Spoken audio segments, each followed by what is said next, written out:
Fala galera, beleza? Eu sou o seu professor Marcos de Biologia. Quais são as turmas que irei trabalhar a Biologia? É o terceiro ano de Enfermagem, terceiro ano de Farmácia, terceiro ano de Informática e o terceiro ano de Recursos Humanos. Estou trabalhando também, pessoal, em parceria com a professora Auricélia. Então, sejam bem-vindos todos às nossas aulas. Os alunos da Auricélia também ficam à vontade para assistir essa aula, beleza? Então, pessoal, a gente começa definindo o que é genética. Genética é uma área nova para vocês. E o que é genética? Genética é a área da biologia que estuda a hereditariedade e a transmissão das características de pais para filho de uma geração para outra. Então, esse é o campo de estudo da genética, beleza? E para entender a genética, a gente tem alguns conceitos básicos, porque a partir de agora irão aparecer vários conceitos, vários termos, e para vocês não se perderem durante as explicações, eu vou iniciar com os principais termos que nós vamos usar nas nossas aulas, começando com o termo gene. O que é um gene, pessoal? Já adiantando, um gene é uma porçãozinha do DNA responsável pelas características de um indivíduo. Por exemplo, a cor da pele, a cor dos olhos, o formato do nariz, o formato da orelha, até a personalidade da pessoa, se a pessoa é mais dócil ou se é mais agressivo. Tudo isso é a expressão do gene, pessoal. Então, conceituando, o gene é uma sequência, uma porção do DNA que codifica as informações, as características de um indivíduo, beleza? E o que é o cromossomo? O cromossomo, pessoal, ele é composto por DNA associado a proteínas e contém os genes. Ou seja, os genes estão inseridos nos cromossomos. Perceba aí na imagem, no fundo do slide, que a gente tem o cromossomo, essa estruturazinha no formato de um X, ele tem braços, né? E perceba que em algum momento aí embaixo, ó, no braçozinho embaixo, tem o gene, a estrutura do DNA e o gene. Então, não esquecendo, pessoal, o gene é uma sequência de DNA que irá expressar as características de um indivíduo. E o cromossomo, ele é composto por DNA associado a proteínas contendo os genes, que é um alelo, pessoal. Um alelo são várias formas de um gene. Um gene ele vai se modificando, vai se expressando, e cada expressão de um gene, a gente chama isso de alelo. Esse alelo é representado por letras, Azinho, Bzinho, Czinho, beleza? E aí, esse alelo ele pode ser dominante ou ele pode ser recessivo. O que é um alelo dominante? O alelo dominante é aquele que se expressa sempre em dose simples ou em dose dupla. Ele é representado por letras maiúsculas, Azão, Bzão, Czão, Dzão. Já o alelo recessivo é representado por letrinhas minúsculas e ele só vai se expressar em dose duplas, Azinho, Azinho, Bzinho, Bzinho. Nós vamos ver isso mais adiante quando trabalharmos o conceito de genótipo. Mas perceba na imagem aí também no fundo que a gente tem o cromossomo da mãe e o cromossomo do pai. A gente herda sempre assim, pessoal. Cromossomos. Metade dos cromossomos a gente herdou do nosso pai e metade dos cromossomos a gente herdou da nossa mãe. Ou seja, nós herdamos 23 cromossomos dos nossos pais e 23 cromossomos da nossa mãe. E em cada cromossomo desse existem os genes. Os genes que vai dizer se a cor do olho é azul, se é negra, se é verde, né? São os genes que vão expressar as nossas características. E mais conceitos. Vamos trabalhar os conceitos de fenótipo e genótipo. O que é o fenótipo? O fenótipo são as características visíveis de um indivíduo, é o que você consegue visualizar. O formato do nariz, a cor da pele, a cor dos cabelos, o formato dos lábios, da orelha, tudo isso é o fenótipo. Tudo que você consegue visualizar no indivíduo é o fenótipo. E o que é o genótipo? O genótipo é a composição do DNA desse indivíduo. Esse genótipo ele vai se expressar por meio do fenótipo. Esse genótipo, pessoal, ele pode ser um genótipo homozigoto ou um genótipo heterozigoto. Vamos entender o que são isso. O genótipo homozigoto ele vai ser representado por letras iguais. Ele pode ser azão, um genótipo homozigoto dominante, Bzim, um genótipo homozigoto recessivo. O genótipo heterozigoto ele apresenta letras diferentes, uma letra maiúscula e uma letra minúscula. Por exemplo, azim é um genótipo heterozigoto. Beleza, pessoal? Ficou claro o que é genótipo homozigótico e o que é genótipo heterozigótico? O genótipo homozigoto ele vai ser representado por letras iguais, que pode ser letras maiúsculas ou letras minúsculas. Quando forem as letras maiúsculas, o genótipo é homozigoto dominante. Por exemplo, azão. Quando as letrinhas forem minúsculas, o genótipo é homozigoto recessivo. Por exemplo, azim, Bzim, Czim. E o genótipo heterozigoto, ele vai ter letrinhas diferentes, uma maiúscula e outra minúscula, beleza? E aqui temos mais conceitos. Locus gênicos. O que é o locus gênico, pessoal?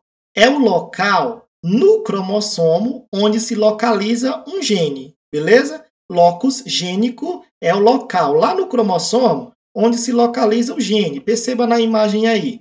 Você tem o localzinho onde estão os alelos, os genes Bzão e Bzim. E cromossomos homólogos são cromossomos iguais. Então, quando ouvirem a palavra cromossomos homólogos, significa que eles são iguais. E o que é prole?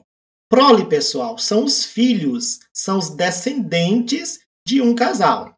Por exemplo, você com seus irmãos formam a prole dos seus pais. Beleza, pessoal? E agora a gente parte para a genética em si. Depois de termos visto os conceitos principais que iremos utilizar, vamos entender agora como a genética se constituiu por meio dos trabalhos de Mendel. Eu não vou apresentar Mendel agora para vocês, porque é uma questão que vocês irão responder no final desse vídeo.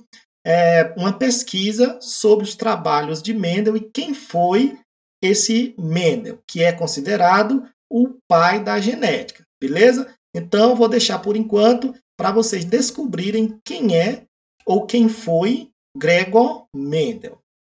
Primeiro, Mendel, pessoal, ele utilizou a ervilha para explicar seus experimentos. Vamos entender por que foi necessário o trabalho de Mendel.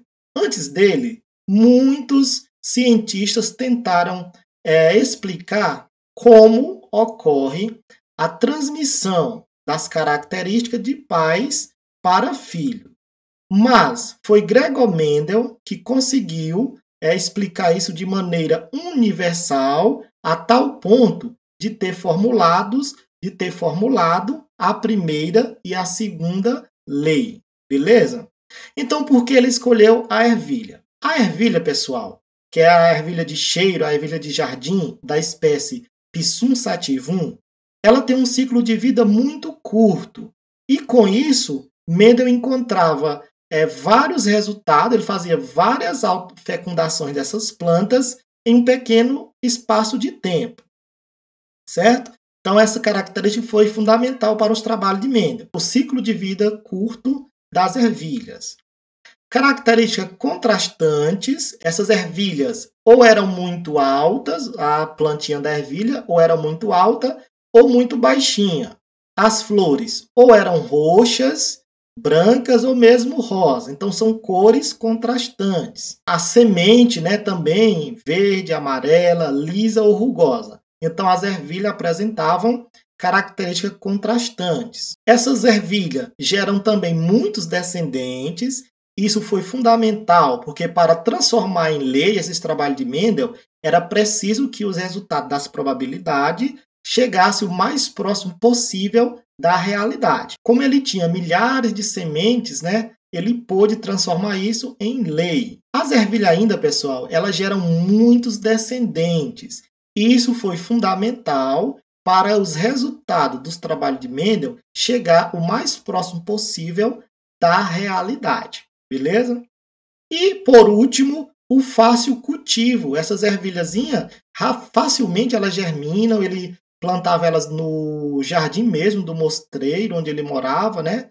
E com pouco tempo, né? Pouca dedicação, ele tinha os resultados, beleza? Aqui a gente tem as 7 características, pessoal, que Mendel utilizou nos seus trabalhos. Tá aí, ó. A forma da vagem das ervilhas, que eram comprimida ou inflada, a cor da vagem, amarela ou verde, o formato da semente, ou era liso ou rugoso, a cor da semente, amarela ou verde, a cor da casca, que também poderia ser branca ou vermelha, né? E a posição das flores na planta, poderia ser terminal, ou seja, no finalzinho do galho, ou poderia ser ainda axial, saindo do ladinho do galho. E a altura da planta, alta ou baixa. Essa baixa a gente chama ela de planta anã, beleza? E aqui vamos trabalhar agora os experimentos de Mendel. Como ele fez, como ele iniciou seus experimentos. Primeiro, pessoal, ele escolheu fatores puros. Essa palavra pura é sinônimo de homozigoto. E como é que Mendel fazia isso, pessoal? Para ele ter certeza que um caráter, que ele chamava isso de caráter, era puro. Ele deixava essas plantas se autofecundarem, se autopolinizarem por várias gerações. Lembre-se que as gerações das plantas de ervilha são muito curtas. Então, em poucas gerações, em pouco tempo, ele tinha várias gerações de planta. Então, perceba aí na imagem, ó, uma planta de semente púrpura.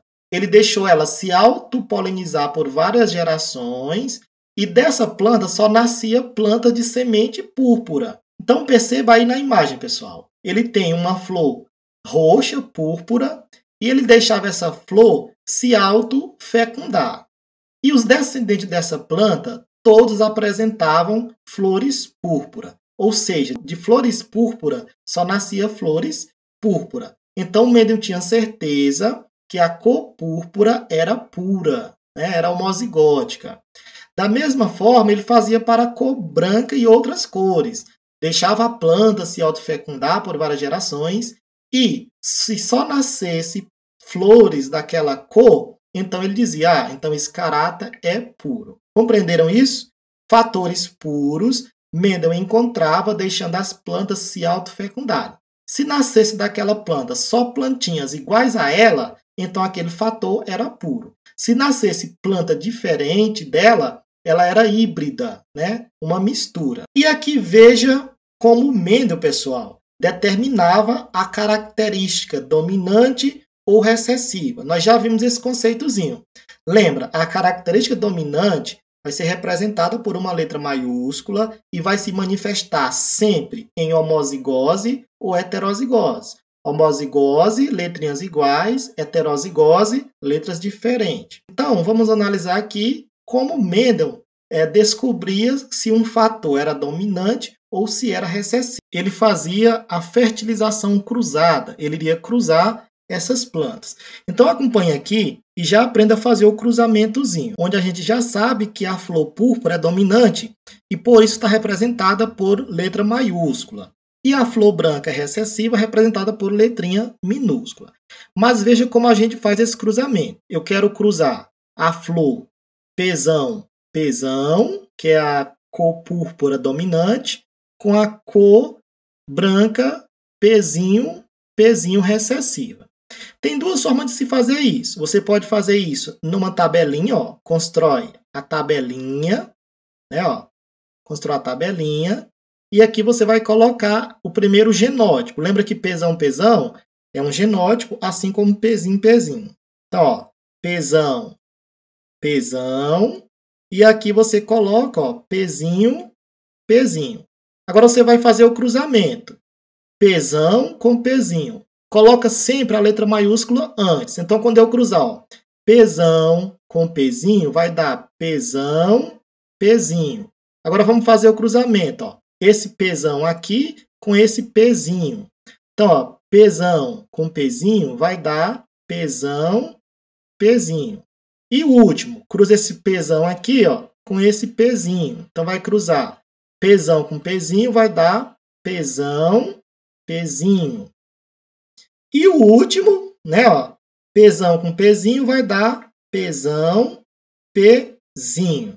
Ou ainda, pessoal, você pode fazer também assim, ó. Pzão, Pzão, vezes Pzão, Pzinho, Pzinho. Você pode fazer essa propriedadezinha distributiva, ó. Esse Pzão aqui, esse Pzão vai ser cruzado com o Pzinho e depois com o outro Pzinho. Então, aqui, ó, Pzão com Pzinho vai dar Pzão, Pzinho. E depois, com o último lá, ó, Pzão com Pzinho vai dar Pzão, Pzinho. Da mesma forma, esse Pzinho aqui, ó, esse Pzão, perdão, vai ser cruzado com os dois Pzinhos. Então, quando eu cruzar, ó, Pzão com Pzinho, vai dar Pzão, Pzinho. E quando eu cruzar novamente, ó, o Pzão com o Pzinho, vai dar Pzão, Pzinho. Então, aí, pessoal, a gente tem as formas de fazer esse cruzamento, né? Você vai escolher ou faça na tabelinha ou faça nesse esquemazinho de distribuição, que a gente chama de propriedadezinha distributiva. Então, nesse caso aí, pessoal, os resultados que nós temos é chamado de geração F1. Aquele genótipo que nós usamos para fazer o cruzamento é chamado de geração P ou geração parental. E os resultados é a geração F1.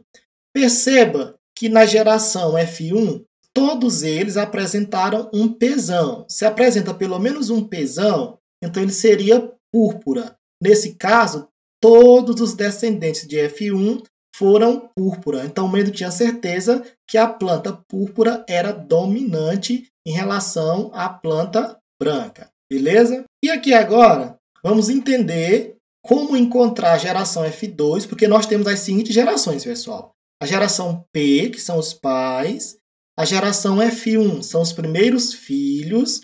E a geração F2 é quando eu cruzar os filhos entre si e eles tiverem outros filhos, então eu tenho a geração F2. Mendel encontrou uma proporção matemática de 3:1 na geração F2, que nós vamos aprender agora a fazer esse cálculo. Acompanhe. Aqui nós estamos cruzando, pessoal, uma semente amarela. A gente já está vendo que ela é dominante, azão, azão, com uma semente verde recessiva, azinho, azinho. Então, nós vamos encontrar aqui 3 gerações, 2 na verdade. Porque a geração P, a geração parental, é a geração de pais. Aí nós vamos ter os primeiros filhos e os segundos filhos. Então, aqui acompanha. Ó. A geração P são os pais. A planta amarela vai ser cruzada com a plantinha verde, as sementes, né? Ó. A amarela, perceba que ela é homozigótica. Azão, azão, é um genótipo homozigoto, que as duas letras são iguais, homozigoto dominante. E a plantinha verde, a semente verde, perceba que ela é recessiva, azinho, azinho. Nós temos um genótipo homozigoto recessivo. Aqui, ó, vamos fazer o cruzamento. Eu vou cruzar esse azão com aquele azinho. Então, quando eu cruzar ó, azão com azinho, vai dar azão, azinho. Eu vou cruzar esse azão novamente com o último azinho lá. Ó. Vai dar azão, azinho. Eu coloco sempre a letra maiúscula antes. Agora, eu vou cruzar ó, esse segundo azão com o primeiro azinho lá. Vai dar azinho, azão, azinho. E esse azão com o último azinho lá, que vai dar azão, azinho. Isso aqui, esses resultados, eu chamo de geração F1. Agora, pessoal, eu vou pegar 2 indivíduos de F1, eu vou pegar esses 2 do meio aqui e cruzar entre si. E o resultado que eu vou encontrar aqui é a geração F2. Da mesma forma, eu vou pegar azão vai ser cruzado com azão, que vai dar azão, azão. E esse azão vai ser cruzado com o azinho, que vai dar azão, azinho. Agora, esse azinho vai ser cruzado com esse azão. Coloca sempre a letra maiúscula primeiro. Então, ó, vai dar azão, azinho. E esse azinho aqui, ó, vai ser cruzado com o último azinho, que vai dar azinho, azinho. Esse resultado aqui eu chamo de geração F2. Perceba o que nós temos aqui, pessoal. Ó, esses três genótipos aqui apresentam letra maiúscula. Então, eu tenho 3 para... E esse aqui apresenta apenas letrinha minúscula. Isso é o que eu chamo de proporção. 3 para 1. 3 dominantes, né, ó, e 1 recessivo. Aqui eu tenho, ó, 3 dominante, 3 dominantes e apenas 1 recessivo. Isso é a proporção fenotípica das primeiras leis de Mendel. 3 dominantes para 1 recessivo. Então, pessoal, vocês agora têm que aprender a fazer esse cruzamentozinho para responder as questões seguintes. Então, pessoal, nossa aulinha por hoje era isso. E aqui vai ficar essas questões que vocês vão responder, colocar, tirar foto, colocar no documentozinho Word, colocar lá na plataforma. O que vocês vão fazer na primeira questão? Vão fazer uma pesquisa sobre a vida e trabalho de Mendel. E vão escrever, no mínimo, uma lauda, uma folha sobre essa pesquisa. A segunda questão, vocês vão realizar os cruzamentos abaixo. Você pode fazer na tabelinha, como eu ensinei, ou fazendo aquela propriedadezinha distributiva, beleza? E a questão 3, vocês irão conceituar os termos gene, fenótipo, genótipo, cromossomo e fatores puros. Beleza? Valeu!